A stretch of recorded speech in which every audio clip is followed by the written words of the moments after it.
au cœur de nos massifs avec Esprit Montagne et Poma. Le groupe Samsé et l'entrepôt du bricolage vous présentent Esprit Montagne.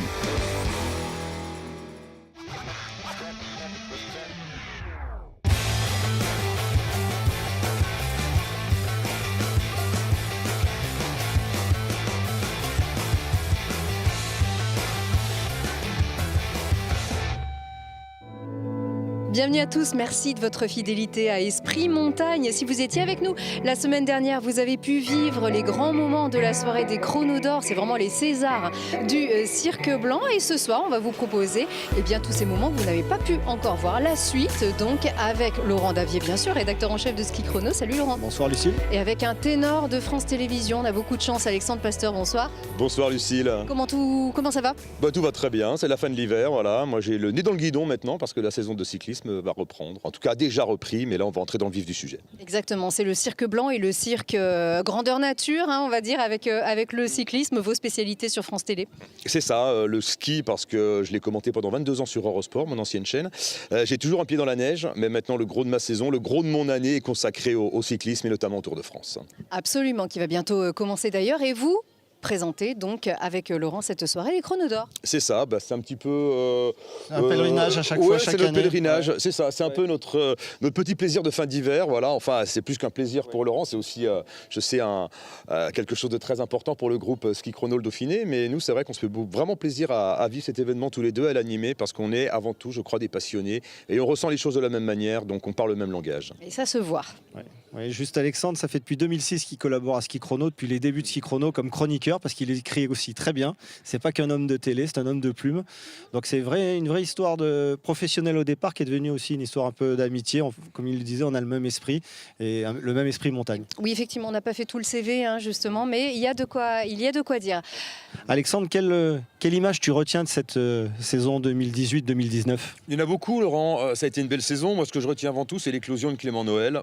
On l'attendait un peu, on va pas se le cacher. Toi comme moi, on l'avait vu venir déjà l'an dernier aux Jeux Olympiques. Et là, cette année, c'est vrai qu'il a confirmé de manière, alors peut-être brutale pour certains, mais évidente pour nous, parce qu'on connaissait son talent, son potentiel. Gagner 3 slaloms de Coupe du Monde, comme ça, d'affilée au mois de janvier, et les finales à Soldeu. Avec la concurrence qu'il y a en slalom, c'était vraiment magnifique. Moi, c'est ce que je retiens avant tout. Et puis, mon coup de cœur, c'est le relais de ski de fond, le 4x10 au championnat du monde à Seefeld en Autriche, avec une composition inédite, un relais décimé, des gars malades, des gars absents, et malgré ça, ils vont encore chercher la médaille de bronze. Tu connais mon amour du ski de fond et du ski nordique en général, et j'ai adoré ce relais. Pour moi, c'est mon petit coup de cœur de l'hiver. Alors, le titre d'Alexandre Pinturo aussi qui devient champion du monde, c'est aussi, j'imagine, un grand moment. Tu étais sur place à Auray. Bien sûr, alors ça aussi c'était attendu, mais à force de l'attendre, on commençait un peu à désespérer. C'était oublié qu'Alexis, ça reste un grand talent, qui a mis des choses en place cet hiver, ou plutôt qui a remis des choses en place. Ça s'est senti en slalom notamment, ça s'est senti en géant en fin de saison, et puis naturellement, combiné, on sait que c'est le garçon le plus polyvalent au monde aujourd'hui. Donc voilà, je dirais que ce titre, il est venu presque naturellement. On l'a attendu, mais voilà, c'était tellement évident qu'Alexis soit enfin champion du monde de combiné. Ça l'a soulagé, et puis nous aussi un petit peu. Tu fêtes ton 2e anniversaire à France Télévisions. Quelle est l'importance des sports blancs pour France Télé ?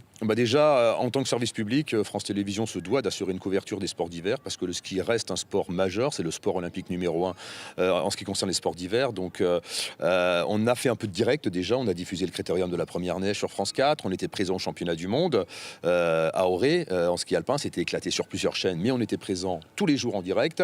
On a diffusé les championnats du monde de nordique sur le net, ça fait de bonnes audiences d'ailleurs, comme quoi le numérique, c'est bien l'avenir de la télévision. En tout cas, c'est le credo du patron des sports de France Télé, Laurent-Éric Lelay. Et puis à côté de ça, moi je me suis efforcé de faire vivre les rubriques hivernales sur nos 2 magazines premium que sont Tout le Sport, sur France 3 et Stade 2, sur France 2, à travers des reportages, des sujets, des résumés. Donc voilà, je pense qu'on a fait une bonne couverture quand même si évidemment c'est un peu moins dense que ce que je faisais à Eurosport. Comme tous les skieurs qui nous accompagnent pour cette soirée des Chronos d'Or, tu vas aussi toi basculer sur le vélo. On sait qu'ils pratiquent beaucoup le vélo. Quel va être le programme pour toi sur ces prochains mois ? Vélo essentiellement, c'est vrai, avec les classiques du mois d'avril, Tour des Flandres, Paris-Roubaix, Amstel Gold Race, Liège-Bastogne-Liège, Flèche-Wallonne. Ensuite, au mois de mai, je vais sûrement suivre le Tour d'Italie, que France Télé ne diffuse pas, mais on aura quand même un œil dessus, évidemment, parce que c'est le deuxième grand tour de 3 semaines après le Tour de France. Et puis au mois de juin, on va vite basculer en mode Tour de France avec le Critérium du Dauphiné, qui passera d'ailleurs par la région grenobloise, et je m'en réjouis. Il y aura une arrivée à Voiron, une arrivée au Settlo, inédite et très difficile, 14 km de montée à 7%. J'attends cette étape avec impatience. Ensuite, on va se projeter sur les championnats de France fin juin, et puis le Tour de France qui partira de Belgique le 6 juillet. Et le Tour de France, comme tu le sais, pour France Télévisions, c'est la vitrine. C'est vraiment l'objectif numéro 1 de l'année pour tout le service des sports, et moi en particulier, vu que je suis au cœur du réacteur.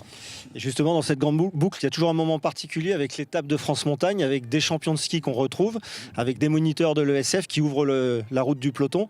Cette année, je crois que c'est à la planche des belles filles. Exactement, je vois que tu es bien informé, Laurent, mais ça ne m'étonne pas. Je connais ton carnet d'adresses. Oui, pour une fois, les ESF ont délaissé les Alpes et les Pyrénées pour faire l'étape ESF sur le Tour de France à l'occasion de l'étape de la planche des belles filles. Je trouve que c'est une très bonne idée parce que ce sera la première étape de montagne du Tour de France. Elle va arriver après 5 jours de course, donc elle va être très attendue. Il y aura un gros intérêt médiatique et populaire. Les audiences vont être exceptionnel, et je trouve que c'est bien d'avoir mis cette étape en lumière de la part des ESF, d'autant qu'il y aura la montée de la planche des belles filles, mais avant il y aura le col des Chevrères, le Markstein, le Petit Ballon. Bref, ça va être une très belle étape, une vraie étape de montagne. C'est une belle promotion pour la montagne française et pour France Montagne. Absolument, avec quand même un petit regret pour Grenoble, alors qui ne verra pas donc le 100e anniversaire de la première remise du maillot jaune à Grenoble. C'était à Grenoble, hein, le premier. Oui, moi j'avais été le premier à dire que Grenoble serait au programme du Tour de France en 2019, et malheureusement je me suis bien trompé, puisque lorsque le parcours a été dévoilé au Palais des Congrès au mois d'octobre dernier, j'ai pas vu de trace de Grenoble. Ça m'a un petit peu attristé parce que voilà, je suis très attaché à Grenoble et à sa région. Malheureusement, on ne viendra pas à Grenoble. C'est dommage. Je trouve que Grenoble peut pas se passer du Tour, et le Tour de France a du mal à se passer de Grenoble. Pourtant, j'ai l'impression qu'il y a une espèce de désamour depuis quelques années. Je trouve ça triste parce que, voilà, tu l'as dit, Lucille, c'est vrai que le premier maillot jaune a été remis en 1919 à Eugène Christophe à Grenoble, et ça aurait été un beau clin d'œil de revenir à Grenoble 100 ans plus tard. Donc moi, ça va beaucoup me manquer, mais bon, je désespère pas dans les années à venir. Voilà. Et c'est un Grenoblois qui parle, on peut dire Grenoblois. Oui, d'adoption en tout cas, mais de cœur aussi. Oui, jurassien, mais maintenant Grenoblois. Oui, mais nous on est chauvins, hein, voilà. Donc c'était un grand plaisir en tout cas d'avoir pu ici t'accueillir sur ce lac d'Annecy avec l'Imperial Palace donc, qui accueille cette belle soirée des Chronos d'Or. On y retourne, Laurent ? On y va. Allez, on vous retrouve. À tout de suite.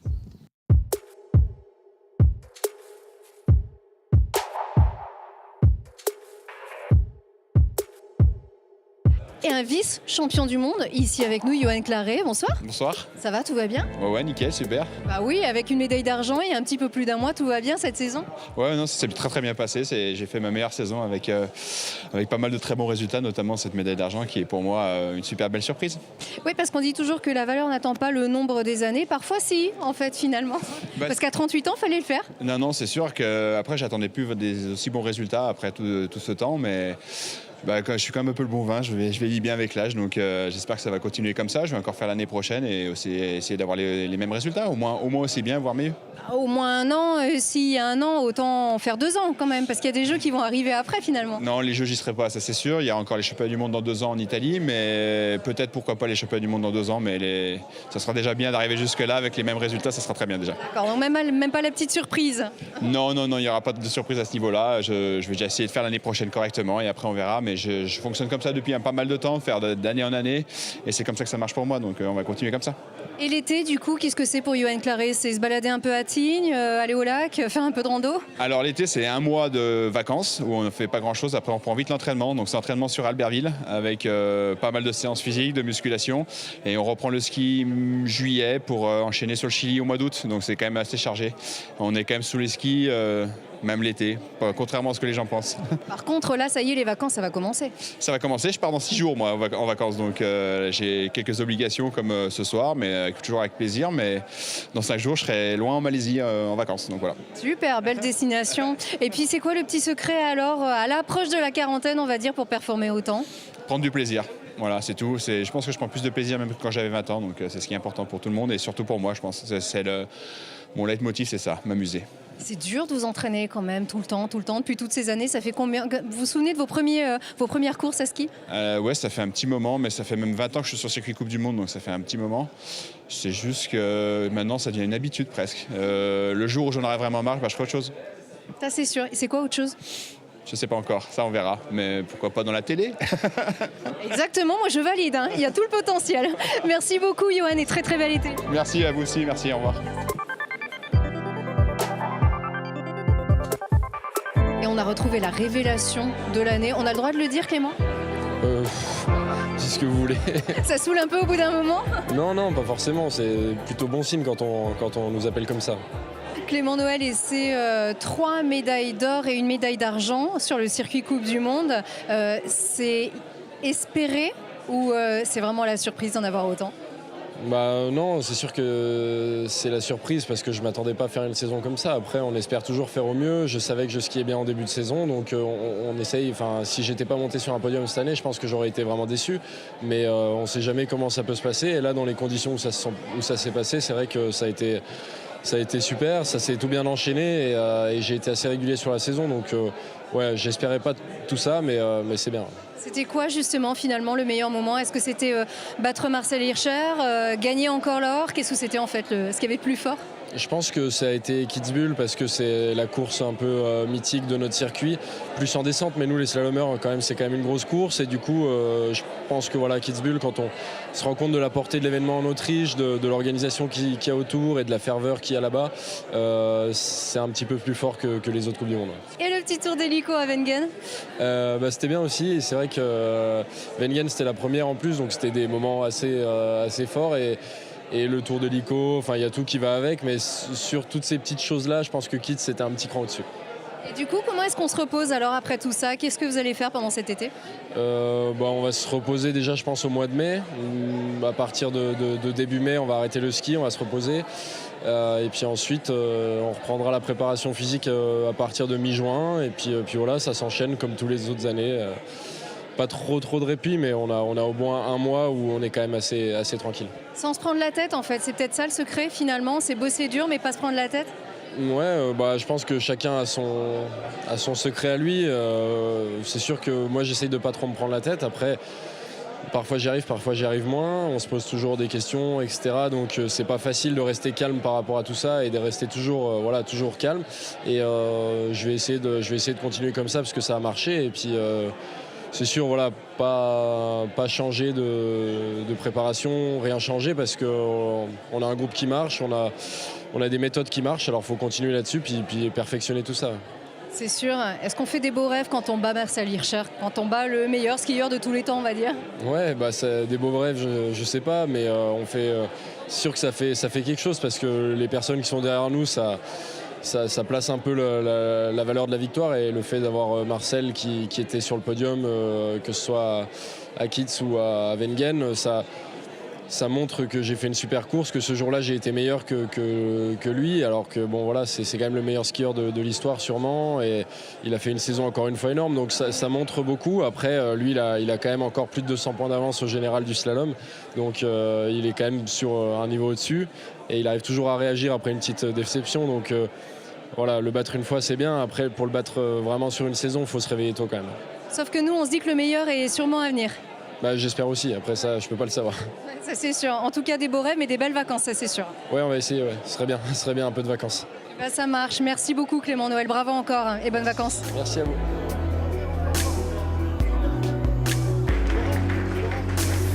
François Place, comment ça va? Ça va bien, vous? Ça va, merci. Bien remis finalement de ce titre ici, on vous voit très plébiscité ici. Oui, non, bien remis. Voilà, c'était une saison longue, un peu compliquée au début, et puis bien au milieu et bien à la fin. Donc voilà, là on est content que ça soit terminé, et puis on n'a qu'une hâte, c'est de partir un petit peu en vacances quand même. Oui, alors on n'y est pas encore en vacances en attendant vraiment ce point d'orgue. C'était effectivement cette médaille d'or aux mondiaux en ski cross. Donc alors nous, quand on se dit mondiaux, or et ski cross, on pense forcément à Ophélie David. C'était la première saison sans Ophélie. Ouais, voilà, c'est vrai que Ophélie, elle a décidé d'arrêter l'année dernière. Et oui, c'est sûr que pour nous, Français, c'est vrai que c'est un peu un manque parce que voilà, ça fait des années qu'on la voyait sur le circuit et puis là, on la voit plus. Donc on la voit sur les réseaux sociaux, mais on la voit plus sur les skis. Mais bon, voilà, c'était une grande dame du ski cross et je pense qu'elle manque à tout le monde. Elle est jamais bien loin, elle revient de toute façon. Et puis de toute façon, il y a une tradition vraiment française avec le ski cross. Vous êtes nombreux aussi à gagner des titres. C'est toujours un plaisir aussi de vous voir tous les tricolores sur les podiums tout au long d'une saison. Ouais, c'est vrai que cette année on a fait vraiment une grosse saison, que ce soit les garçons comme les filles. Voilà, chez les filles il y a eu des podiums aussi, chez les garçons il y a des victoires, il y a eu un globe, il y a eu la médaille pour moi. Donc c'est vrai que cette année on a vraiment fait une grosse saison et je pense qu'on a un groupe qui tourne super bien. On tourne bien ensemble, il y a une super ambiance dans le groupe et une super ambiance à côté on va dire à côté du ski et dans le ski, et voilà, c'est quelque chose qui nous tient aussi à cœur de garder cette ambiance-là. Je pense que c'est ça qui nous fait aussi avancer. Puis ici, les Chronos d'Or, c'est l'occasion de vous retrouver tous ensemble dans cette bonne ambiance qu'on évoque ici. Puis toutes disciplines confondues, c'est vraiment toutes les équipes de France qui sont là. Ouais, exactement. C'est même justement c'est ça qui est le plus sympa, c'est que là on voit tous les athlètes qui ont été performants cet hiver. On se retrouve tous là, on parle de notre saison, on essaye de discuter un petit peu ensemble, on se félicite de cette saison et c'est vrai que c'est toujours un moment sympa. Oui, là c'est les vacances, on arrête tout. Ouais, on a encore 2-3 choses à faire. Voilà, il y a le challenge des moniteurs, on a 2-3 journées à faire pour les marques et ça nous plaît aussi. Voilà, on va faire 2-3 images, des choses comme ça. Et après, à partir du début du mois de mai, ça sera petites 2 semaines de vacances bien méritées et on va partir un peu d'ici et aller au soleil. Avant de repartir fort. Avant de repartir fort, exactement. Et ben, c'est tout ce qu'on vous souhaite. Merci beaucoup, François Place. Et ben, merci à vous.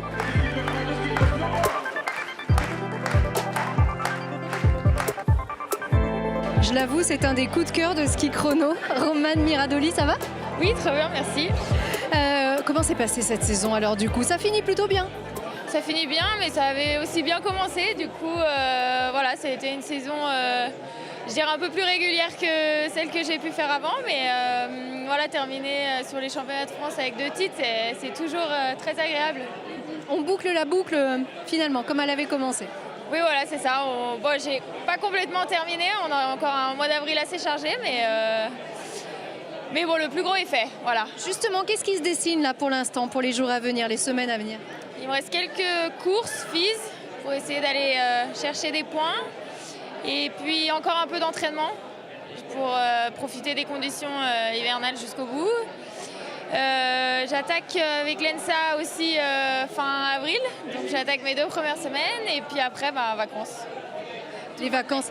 Et justement, on sait que vous vous languissez des vacances. Il faut rappeler qu'elles sont toujours très très courtes dans l'année. Vous en avez vraiment pas beaucoup.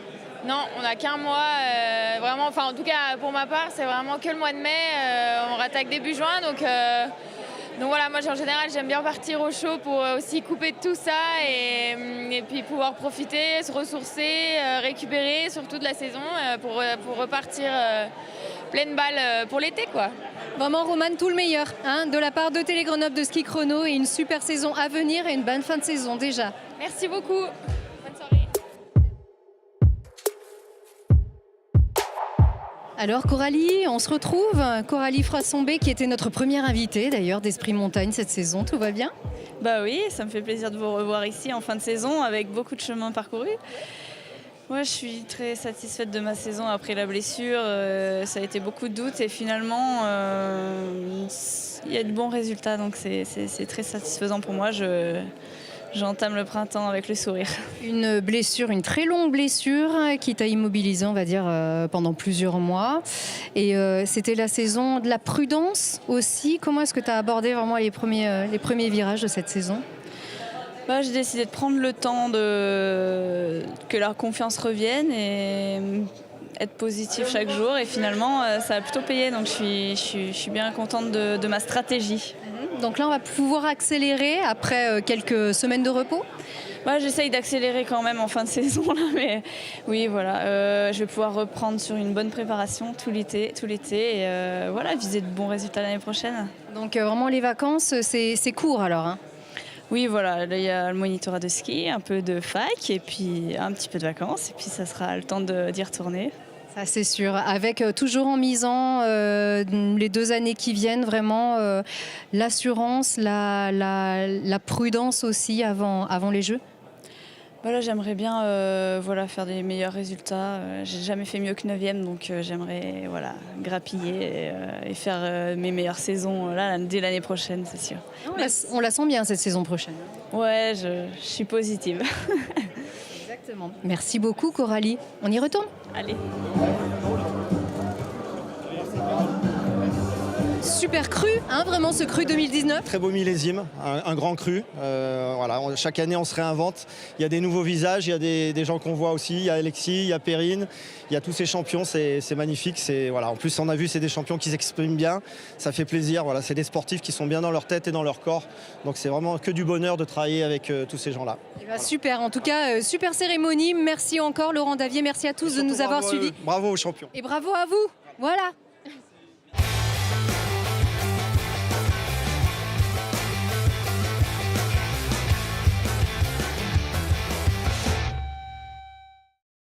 Au cœur de nos massifs avec Esprit Montagne et Poma. Le groupe Samsé et l'entrepôt du bricolage vous a présenté Esprit Montagne.